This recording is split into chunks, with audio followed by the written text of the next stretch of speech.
നമ്മളുടെ സംസ്ഥാനത്ത് ഇപ്പോൾ ഏറ്റവും കൂടുതൽ ആളുകൾ അന്വേഷിച്ചുകൊണ്ടിരിക്കുന്നത് ആരോഗ്യ ഇൻഷുറൻസ് പദ്ധതികളാണ്. പ്രവാസികൾക്ക് വേണ്ടി കഴിഞ്ഞ ദിവസം നോർക്കയുടെ കെയർ എന്ന് പറയുന്ന ആരോഗ്യ ഇൻഷുറൻസ് പദ്ധതി സംസ്ഥാന സർക്കാർ കൊണ്ടുവന്നു. ഇതോടൊപ്പം തന്നെ നമ്മളുടെ സംസ്ഥാനത്തെ സാധാരണക്കാർക്ക് വേണ്ടി ഒരു ആരോഗ്യ ഇൻഷുറൻസ് പദ്ധതിയുണ്ട്. കാസ്പ് കാരുണ്യ ആരോഗ്യ സുരക്ഷാ പദ്ധതി. ഈ സ്കീമിന് കീഴിൽ 42 ലക്ഷത്തോളം വരുന്ന കുടുംബങ്ങളാണ് നിലവിലുള്ളത്. അത് APL BPL റേഷൻ കാർഡ് വ്യത്യാസമില്ലാതെ ആ കാർഡിലുള്ള എല്ലാ അംഗങ്ങൾക്കും പരിചരണം ഉറപ്പുവരുത്തുന്ന രീതിയിൽ, അതായത് ആശുപത്രിയിലുള്ള എല്ലാ ചികിത്സയ്ക്കുമുള്ള ഒരു സാമ്പത്തിക സഹായം. നിലവിൽ സർക്കാർ ആശുപത്രികളിൽ, സ്വകാര്യ ആശുപത്രികളിലെല്ലാം ഇതിൻ്റെ ചികിത്സ ലഭ്യമാണ്. എന്നാൽ കൃത്യമായിട്ട് ഇതിനോട് എംപാനൽ ചെയ്തിട്ടുള്ള ആശുപത്രികളുടെ ലിസ്റ്റ് അത് കൃത്യമായിട്ട് സ്റ്റേറ്റ് ഹെൽത്ത് അതോറിറ്റിയുടെ SHA ആണ് ഇതിൻ്റെ കൈകാര്യം ചെയ്യുന്നത്.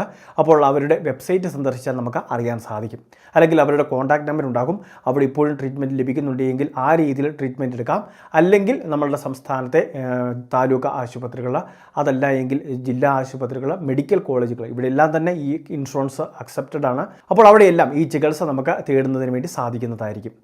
ആശുപത്രിയിൽ എത്തിച്ചേരുന്നതിന് 3 ദിവസം മുൻപ് വരെയും അതോടൊപ്പം തന്നെ ആശുപത്രിവാസത്തിനൊക്കെ ശേഷമാണെങ്കിൽ 15 ദിവസം വരെയുള്ള കവറേജും ഈ കാരുണ്യ ആരോഗ്യ സുരക്ഷാ പദ്ധതിയിലുണ്ട്. ഇതിൻ്റെ ഇൻഷുറൻസ് പ്രീമിയം 1050 രൂപയോളം വരുന്നുണ്ട്. കാരണം ഈ തുക സംസ്ഥാന സർക്കാരാണ് വഹിക്കുന്നത്. അതോടൊപ്പം തന്നെ മുൻഗണന അർഹിക്കുന്ന വിഭാഗങ്ങൾക്ക് കേന്ദ്ര സർക്കാരും സംസ്ഥാന സർക്കാരും കൂടി ഒന്നുചേർന്ന് വഹിച്ചാണ് ഈ 1050 രൂപയൊക്കെ പേയ്മെൻറ്റ് ചെയ്തുകൊണ്ടിരിക്കുന്നത്. അങ്ങനെ എല്ലാ വർഷവും നമ്മളുടെ ഇൻഷുറൻസ് പുതുക്കിക്കൊണ്ടിരിക്കുകയാണ്. ഇവിടെ പ്രായപരിധി എന്ന് പറയുന്ന ഒരു മാനദണ്ഡമില്ല. എല്ലാവർക്കും സൗജന്യ ചികിത്സ എന്ന രീതിയിൽ തന്നെയാണ് ഈ ആനുകൂല്യം ലഭിക്കുന്നത്. 5 ലക്ഷം രൂപയുടെ കവറേജാണ് ലഭിക്കുക ഒരു വർഷം.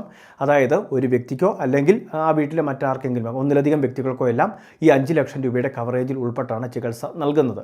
അതായത് നമ്മുടെ ആശുപത്രിയിലെ കൺസൾട്ടേഷൻ ഫീസ് ഉൾപ്പെടെയുള്ള കാര്യങ്ങൾ, അതോടൊപ്പം തന്നെ റൂം റെൻറ്റ്, ഡോക്ടറുടെ ഫീസ്, അതോടൊപ്പം എന്തെങ്കിലുമൊക്കെ സർജറി ആവശ്യമായിട്ട് വന്നിട്ടുണ്ടെങ്കിൽ അതിനെ സംബന്ധിച്ച വിവിധ ബില്ലുകളുണ്ടാവും. അതോടൊപ്പം തന്നെ എന്തെങ്കിലും ഇംപ്ലാന്റേഷൻ ഉണ്ടെങ്കിൽ അതിൻ്റെ ബില്ലുകളുണ്ടാവും. അതോടൊപ്പം തന്നെ ICU ചാർജ് ഉണ്ടാവും. അങ്ങനെയുള്ള വിവിധ കാര്യങ്ങളെല്ലാം തന്നെ ഇതിൽ ചേർത്തിട്ടുണ്ട് എന്നുള്ളതും മറ്റൊരു പ്രധാനപ്പെട്ട കാര്യമാണ്. നമ്മളുടെ റേഷൻ കാർഡിൻ്റെ പിൻവശത്ത് ഇതുമായി ബന്ധപ്പെട്ട ഒരു സീല്, കാരുണ്യ ആരോഗ്യ സുരക്ഷാ പദ്ധതിയുടെയൊക്കെ സീലുണ്ടാവും. അങ്ങനെയുള്ളവർ തീർച്ചയായിട്ടും ശ്രദ്ധിക്കുക. നമ്മളും ഇതിൽ അംഗങ്ങളാവാൻ സാധ്യതയുണ്ട്. ആശുപത്രിയിൽ ചികിത്സയ്ക്ക് എത്തുന്ന സമയത്ത് കൃത്യമായിട്ട് ഇതിൻ്റെ കിയോസ്കുകളുണ്ടാകും. അപ്പോൾ ഇതിൻ്റെ ഹെൽപ്പ് ഡെസ്കിൽ നമ്മളുടെ റേഷൻ കാർഡ്, ആധാർ, നമ്മളുടെ ആരോഗ്യ ഇൻഷുറൻസിൻ്റെ കാർഡ് ലഭ്യമാണെങ്കിൽ ആ കാർഡുമൊക്കെ ആയിട്ട് എത്തിച്ചേർന്ന ഈ ഇൻഷുറൻസ് കൃത്യമായിട്ട് നമുക്ക് അതിൻ്റെ ബെനിഫിറ്റ് മേടിക്കുന്നതിന് വേണ്ടി സാധിക്കുന്നതായിരിക്കും. ഇനി ഈ ആരോഗ്യ ഇൻഷുറൻസിൽ ഇല്ലാത്തവർക്ക് സംസ്ഥാന സർക്കാർ കാരുണ്യ ബെനവലൻറ്റ് ഫണ്ട്, അതായത് KBF എന്ന് പറയുന്ന മറ്റൊരു സ്കീം കൂടി ഇപ്പോഴും നടപ്പിലാക്കുന്നുണ്ട്. അപ്പോൾ ഈ ആരോഗ്യ ഇൻഷുറൻസ് സ്കീമിലൊന്നും ഇല്ലാത്തവർക്ക് ഒറ്റത്തവണ ധനസഹായമായിട്ട് 2 ലക്ഷം രൂപ വരെയാണ് നൽകുന്നത്. അതും ഈ ആരോഗ്യ ഇൻഷുറൻസിൻ്റെ, അതായത് മുൻപ് നമ്മൾ പറഞ്ഞ ആരോഗ്യ ഇൻഷുറൻസ് ലഭിക്കുന്ന എല്ലാ ആശുപത്രികളിലും കാരുണ്യ ബെനവലൻറ്റ് ഫണ്ടിൻ്റെ ആനുകൂല്യം കൂടി ലഭിക്കുന്നതായിരിക്കും. നമ്മുടെ കുടുംബ വാർഷിക വരുമാനം 3 ലക്ഷം രൂപയിൽ താഴെയായിരിക്കണം. അങ്ങനെയുള്ളവർക്കാണ് അതിൻ്റെ ആനുകൂല്യം ലഭിക്കുന്നത്. ഇനി മറ്റെന്തെങ്കിലുമൊക്കെ ഗുരുതര രോഗങ്ങളാണെങ്കിൽ 3 ലക്ഷം രൂപ വരെയും ലഭിക്കുന്നതായിരിക്കും. അപ്പോൾ ഈ ഒരു സഹായ പദ്ധതി നിലവിൽ ഇപ്പോഴും നടന്നുകൊണ്ടിരിക്കുകയാണ്. ഒരുപാട് ആളുകൾ അതിൻ്റെ പ്രയോജനം നേടിക്കൊണ്ടിരിക്കുകയാണ്. അപ്പോൾ ഈ പ്രധാനപ്പെട്ട അറിയിപ്പ് എല്ലാവരും ഒന്ന് ശ്രദ്ധിക്കുക. നിങ്ങളുടെ സുഹൃത്തുക്കളിലേക്ക്, ഗ്രൂപ്പുകളിലേക്ക് വളരെ ഇൻഫർമേറ്റീവായി അറിയിപ്പ് ഷെയർ ചെയ്തിരിക്കുക. ഇതുപോലുള്ള വിവിധ ഇൻഫർമേഷൻ ചാനൽ സബ്സ്ക്രൈബ് ചെയ്യുക, ഫോളോ ചെയ്യുക.